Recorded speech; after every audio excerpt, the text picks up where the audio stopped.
धर्म हमेशा कर्म के बाद ही आएगा। आप अपने कर्म से वंचित नहीं रह सकते। आपको इसी कर्म का फल तो भोगना है, क्योंकि आपने समर्थवान होते हुए सिर्फ धर्म की वजह से आपने कर्म नहीं किया। पाप का फल जरूरी नहीं है कि पाप के रूप में मिले।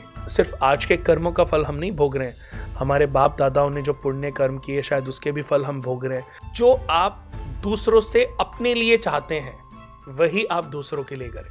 कर्मों के आधार पर ही किस्मत बदलती है।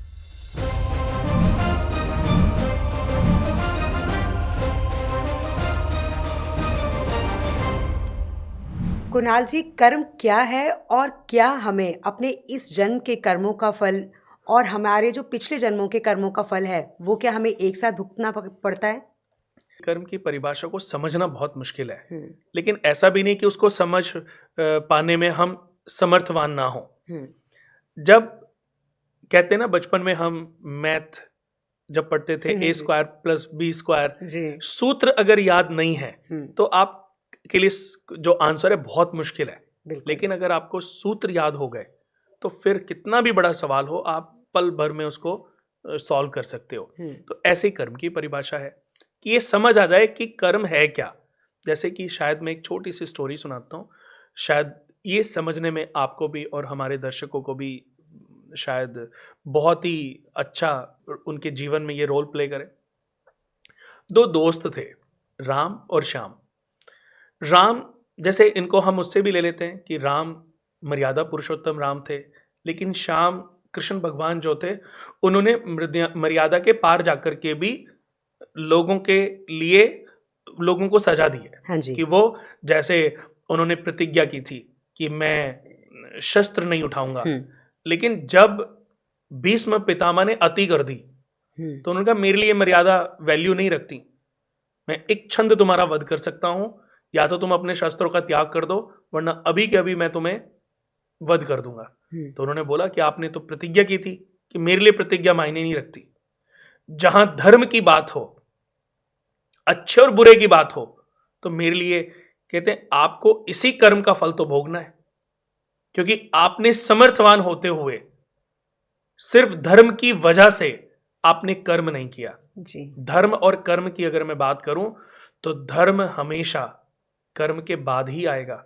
आप अपने कर्म से वंचित नहीं रह सकते। मैं कहता हूं मैं धर्म का पालन करता हूं, मैं अपने धर्म क्या है, समाज, अपनी आस्था, मैं सनातन धर्म से हूं, मैं अपने धर्म के लिए कुछ भी कर सकता हूं। लेकिन अगर कोई दूसरे धर्म का व्यक्ति मूर्छित पड़ा है, बेचारा जरूरत, तो मैं अपने कर्म से पीछे, मुझे उसको हेल्प करना ही। लड़ाई में मैं चाहे जितने लोगों को मार डालूं, लेकिन जब कोई तड़प रहा है और किसी को पानी की जरूरत है, या किसी एक अबला लड़की चाहे वो किसी दूसरे धर्म से है और उसकी कोई इज्जत लूट रहा है या कोई उसको परेशान कर रहा है, तो मेरा कर्म ये कहता है कि समर्थवान होते हुए अगर आप उसकी हेल्प नहीं करते, आप उसका काम नहीं करते, तो आप बहुत बड़े पाप के भागीदार बन जाओगे। तो मुझे मेरे कर्म को नहीं भूलना, यानी कि वो किसी भी धर्म से मुझे उसकी हेल्प करनी है। लेकिन जब धर्म की बात आएगी तो मैं चाहे जितने मर्जी लोगों से लड़ूं, चाहे मैं मृत्यु को प्राप्त हो जाऊं, मैं अपने धर्म के लिए कभी भी झुकूंगा नहीं जी। तो धर्म और कर्म की ये भी बहुत अच्छी परिभाषा है। लेकिन हम बात कर रहे हैं कर्मास की जी। कि जो व्यक्ति को अपने जीवन में कि इस जन्म का कर्म व्यक्ति को भोगना है, कई बार पूर्व जन्म के कर्मास भी भोगने पड़ते हैं। तो उसी के ऊपर यह स्टोरी है कि दो राम और श्याम, ए और बी, ऐसे कुछ भी बात कर सकते हैं। तो राम एक सीधा बच्चा था जो कि बहुत ही सॉफ्ट था, लोगों की सेवा करना, अच्छे टेक केयर करना उसका नेचर था। वो कभी भी किसी, अगर वो खाना खाने बैठा है और कोई डॉग भी उसके सामने आ जाए तो अपना खाने का हिस्सा वो डॉग को दे देता था। वो इतना अच्छा था। दोनों दोस्त जो थे वो जंगल में से लकड़ियां बिन के लाते थे, उनको बेचते थे और अपना पालन पोषण करते थे। जी। श्याम जो था वो थोड़ा हेरी फेरी भी कर लेता था, यानी कि जो 2 रुपए की लकड़ी है उनको 4 में भी बेच देता था, कहानियां करके। वो पागल बनाने में भी वो पीछे नहीं हटता था। जो उसको मौका मिलता था, शाम दाम दंड भेद, वो सब अपना लेता था। तो इसी तरीके से उनका जो जीवन यापन जो है वो चल रहा था। अब उनको एक बार एक जंगल में एक साधु के बारे में, कोई साधु महात्मा के बारे में खबर लगी कि एक बहुत बड़े सिद्ध पुरुष आए हुए हैं हम्म, और वो व्यक्ति को पूर्व जन्म का, इस जन्म का सब कुछ ब्यौरा दे देते हैं। तो उन्होंने कहा यार हम भी चलते हैं, उनको पूछ के आते हैं कि हमारे जन्म के समय हमारे माँ बाप ने हमें फुटपाथ पे छोड़ दिया, हमें पता ही नहीं कि हमारे माँ बाप कौन है, हमारे भाई बहन हमें पता ही नहीं, हम तो फुटपाथ पे पले बड़े हैं। कि एक बार समझ के तो आते हैं उनसे कि ये क्या खेल है, ये मतलब कैसे हमें कौन से कर्म का फल ये भोगना पड़ रहा है। तो दोनों को लगता है कि हमें चलना चाहिए, वो चल देते हैं। ये एज होती है करीबन उनकी 16-17 साल। तो 16-17 साल की एज होती है, वो दोनों चल पड़ते हैं। अब हमेशा आप देखना अनु जी, जो इंसान सीधा होएगा ना उसके अंदर पेशेंस होएगा, जो अच्छा समझदार इंसान होएगा उसके अंदर पेशेंस होएगा, और जो तेज तर्रार आदमी होएगा ना उसके अंदर पेशेंस नहीं होएगा, वो चाल भी तेज होएगी, उसको लगेगा कि सब चीजें जल्दी जल्दी करो। तो राम एक स्पीड पे चल रहा था, श्याम थोड़ा आगे निकल गया क्योंकि सफर लंबा था, जंगलों में था कि जल्दी करके आ जाते हैं, आज पूरा दिन यहीं निकल जाएगा तो ना कुछ पैसा वैसा कमाई होगी, तो शाम को पता नहीं कैसे खाना वाना खाएंगे, क्या करेंगे, तो ये सोच के कि जल्दी निपटा के आते हैं जी, कि जल्दी पूछ के आते हैं। राम था कि मैं उनके पास बैठूंगा, उनसे सारी चीजें दिल की, उसके मन में वो विचार चल रहे थे, बहुत सारे सवाल, कि मैं उन सवालों का जवाब उनसे पूछूंगा। तो अचानक शाम आगे था, बहुत आगे हो गया था, तो वो देखता है कि उसको कोई आवाज आ रही है। वो देखता है आसपास कि कुछ नजर नहीं आता, तो देखता है एक जिधर की तरफ आवाज आ रही होती है, जाता उधर की तरफ, तो देखता कुएं में एक आदमी, असहाय सा आदमी गिरा पड़ा होता है जी, और कहता बेटा मुझे बचा लो, बेटा भगवान तुम्हारा भला करेगा और तुम्हें खूब तरक्की मिलेगी, तुम्हें मैं बहुत आशीर्वाद दूंगा, बेटा मुझे बचा ले, मैं 3 दिन से इस कुएं में गिरा पड़ा हूं, मैंने कुछ नहीं खाया है। अब शाम सोचता है, कहता मैं तो अपने काम के लिए निकला हूं, अगर मैं इसको बचाने के लिए रुक गया तो मेरे तो पूरा दिन निकल जाएगा जी, भाड़ में जाए, मेरे को क्या लेना देना। वो आगे चल देता है। आगे चलते चलते अचानक वो देखता है उसके पाँव के नीचे कुछ आवाज आई है, छन छन छन। तो वो पाँव हटाता है, देखता है, तो वहां से थोड़ी सी वो पत्ते उत्ते साफ करता, देखता है एक इतनी बड़ी थैली थी, थैली को खोलता है तो उसमें अशर्फियां भरी हुई थी स्वर्ण की जी। वो तो बड़ा खुश होता है। अब वो सोचता है कि अगर मैं उसको बचाने के लिए रुक गया होता तो राम आगे निकल जाता, अच्छा, और ये अशर्फियों से भरी थैली उसको मिल जाती। ये उन लोगों के लिए भी है कि पाप का फल जरूरी नहीं है कि पाप के रूप में मिले, यहाँ तो उल्टा हो गया ना। बट ये मैं समझाना चाहता हूँ, पूरी कहानी को जब सुनोगे तो शायद आपको समझ आएगा। तो वो कहता है अच्छा ही हुआ मैंने नहीं बचाया, मैं चक्कर में ही नहीं पड़ा। और वो आगे बढ़ जाता है, उसको अपने कपड़ों में छुपा लेता है, कहता है अब घर खरीदूंगा, अपना सब बढ़िया सा सब बनाऊंगा और अपना शान और शौकत के साथ रहूंगा, मेरी तो जिंदगी बदल गई जी। वहां आगे पहुंचता है तो देखते एक साधु जी तपस्या में बैठे होते हैं, वो बैठ जाता है, वो उनको इशारा करते हैं बैठने का, वो बैठ जाता है। अब राम की कहानी आगे बढ़ती है कि राम को भी वो कुएं से आवाज आती है, वो भी जाके देखता है कि बेटा बचा लो। वो कहता है ठीक है बाबा मैं आपको बचाता हूँ। वो अपनी शर्ट निकालता है, अपनी फटी पुरानी पैंट, जोड़ों वाली पैंट उतारता है, फिर एक लकड़ियाँ ढूंढता है, लंबी सी एक डंडी ढूंढता है, उसमें उसको बांधता है, किसी तरीके से उसको पूरी मशक्कत के साथ निकाल लेता है जी। उसको खूब आशीर्वाद देता है। ये सिर्फ आज का हादसा नहीं था, ये इसके पूरे 10 सालों का हादसा था।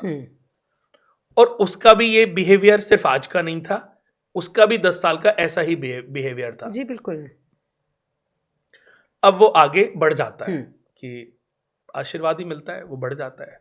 अचानक वो देखता है राम कि उसके पाँव में कुछ छुपा और खूब तेज, मतलब पूरे उसका शरीर को हिला देने वाली चीख उसके अंदर से निकलती है, आह करती हुई। तो वो देखता है कि कुछ मेरे पाँव में चुभा है, हम्म, तो एक कांटा उसके पूरे पाँव को भेदता हुआ ऊपर तक निकल आता है। अब वो उस कांटे को निकालता है, अपनी शर्ट को फाड़ता है और बड़ी मुश्किल से उसको बांध के, पाँव को बांध के लंगड़ाता हुआ चलता है। हम्म, अब वो भी जब वहाँ पहुँचता है जहाँ पे वो महात्मा होते हैं, वो भी उसको भी बैठने का इशारा करते हैं। थोड़ी देर वो बैठे होते हैं कि यार ये साधु तो उठ ही नहीं रहा है, वो हम्म, बहुत ऐसे ही। थोड़ी देर बाद वो साधु की आंखें खुलती हैं, तो अब वो तो बार बार कि यार चलते हैं, छोड़ो, जब ये उठ ही नहीं रहा हम्म, तो ये हमें क्या बताएगा। हम्म, लेकिन राम कहता नहीं यार, बैठा हो, एक बार उनका मेडिटेशन खत्म होने दो, हम्म, फिर चलेंगे। हम्म, तो थोड़ी देर में उनकी आंखें वो खोलते हैं और वो दोनों को देखते हैं। तो कहते तुम दोनों अपने बारे में जानने आए हो हम्म, कि तुम्हारा जन्म कहाँ हुआ, कैसे हुआ, तुम्हारे माँ बाप कौन हैं, और किस कर्म का फल तुम्हें ये भोगना पड़ रहा है कि हम्म, तुम्हें किसी का भी साथ नहीं है, ये इतनी स्ट्रगल वाली लाइफ। तो वो कहते हैं कि तुम दोनों पिछले जन्म में भी दोस्त थे। हम्म, राम जो था पिछले जन्म में बहुत ही खूंखार डाकू था, अच्छा, और श्याम जो था वो बहुत ही, मतलब इसका बहुत ही क्लोज दोस्त था और इसका बहुत हेल्पफुल था। हम्म, राम जितने लोगों को कष्ट पहुंचाता था, श्याम उतने लोगों की बाद में हेल्प भी करता था, जी, चाहे वो लूटा हुआ माल वापस करना, चाहे कुछ। तुम दोनों ने जाने अनजाने लेकिन पाप बहुत किए, कितने बच्चों को बेघर कर दिया, हम्म, कितने बच्चों को ऐसे कि माँ बाप को मार दिया, बच्चे अनाथ हो गए। हम्म, तो क्योंकि तुम दोनों डाकू ही थे, जी, तो जाने अनजाने वो शाम से, लेकिन शाम हेल्प तो करने की कोशिश करता था, लेकिन पाप तो हो ही रहा था। हम्म, तो इस जन्म में सेम वही स्थिति तुम्हारे साथ भी हुई कि इस जन्म में पैदा होते ही तुम्हारे माँ बाप को किसी ने मार दिया। तो फुटपाथ पे नहीं फेंका, उनको किसी ने मार दिया। हम्म, अब तुम अपने आप ही अनाथ हो गए।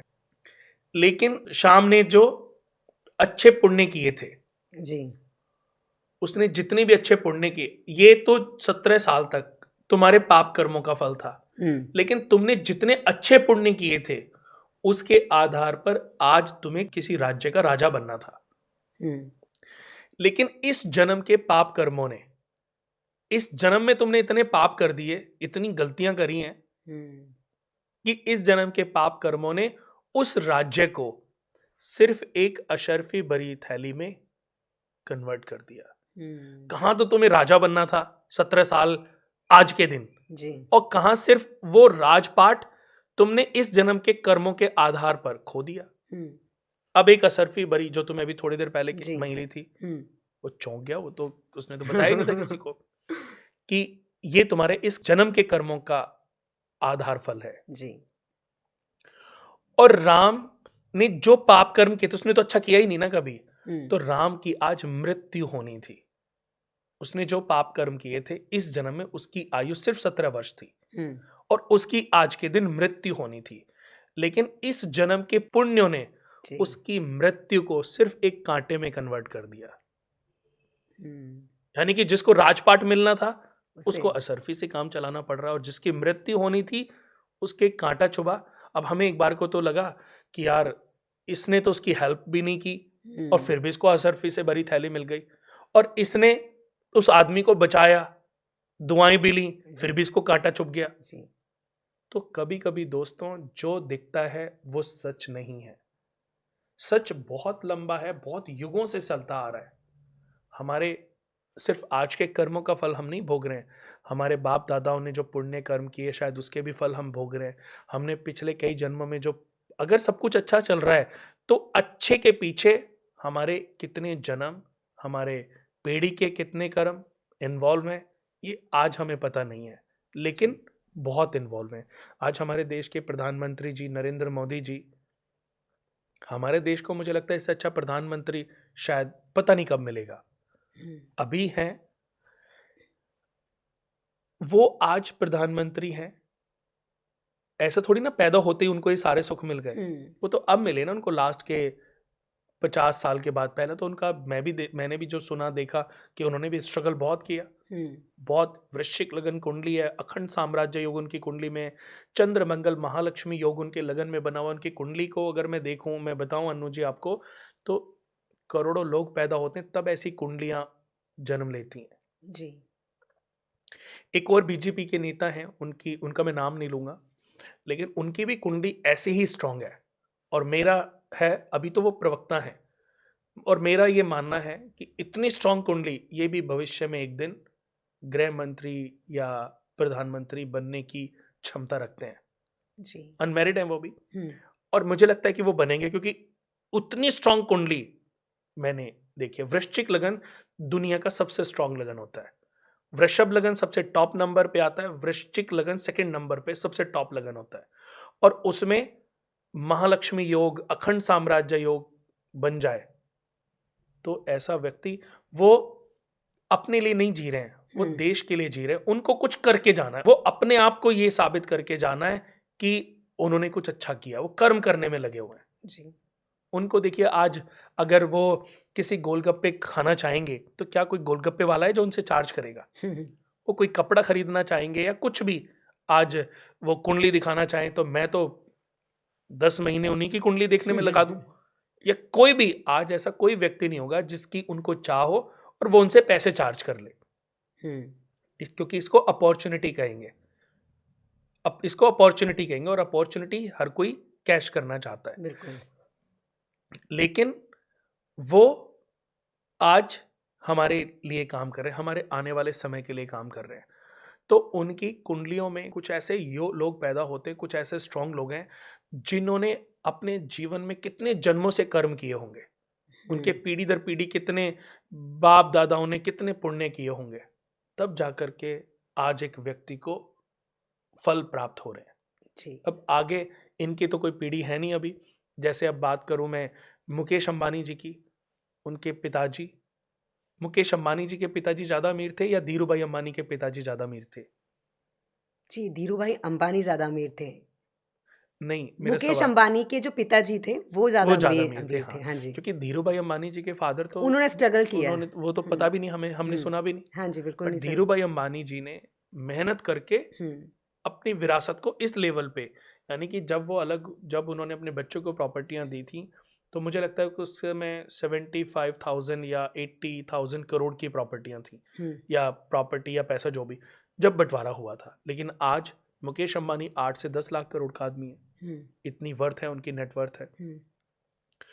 तो ये सब ऐसा नहीं है कि सिर्फ मुकेश अंबानी जी ने मेहनत करी, उनके साथ कितने लोग काम कर रहे हैं, उनके जीवन में क्या डिसीजंस रहे, उनकी पत्नी, उनके बच्चे, सबका आशीर्वाद, सबकी दुआएं, सबका मेहनत, सबके अपने अपने प्रारब्ध, सब कुछ इन्वॉल्व होते हैं। जब 100 नंबर का हम एग्जाम देते हैं तो सिर्फ कुछ प्रैक्टिकल भी तो होते थे ना, बिल्कुल होते हैं। कुछ निबंध होता था, कुछ क्वेश्चंस हाँ आंसर जी, होते थे, वो कोई 1 आज भी नंबर है। का, कोई 5 नंबर का, कोई 10 नंबर का, हाँ जी। तब जाकर के एक पूरी पेपर शीट बनती हाँ थी। जी।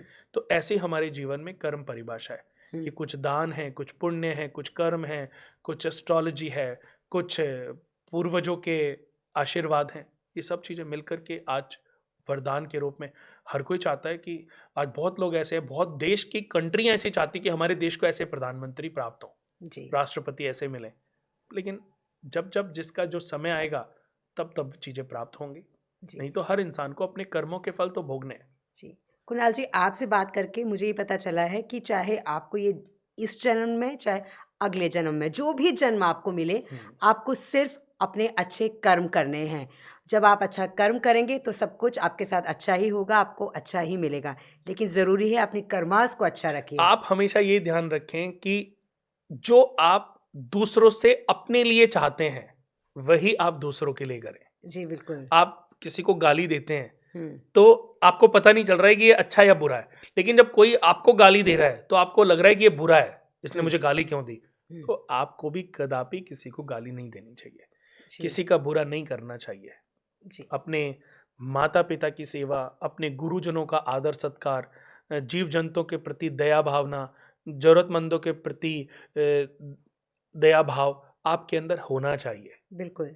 हम अपनी जो कुंडली बनाते हैं, कर्म कुंडली हमने नाम रखा है, उसमें हम ये चीज़ें लिखते हैं कि इंसान अपने उपाय जो भी मर्जी करें, पर उसके साथ अपने कर्म ट्रैक कर्मों को को। कभी ना छोड़े, जी, क्योंकि कर्मों के आधार पर ही किस्मत बदलती है। जी।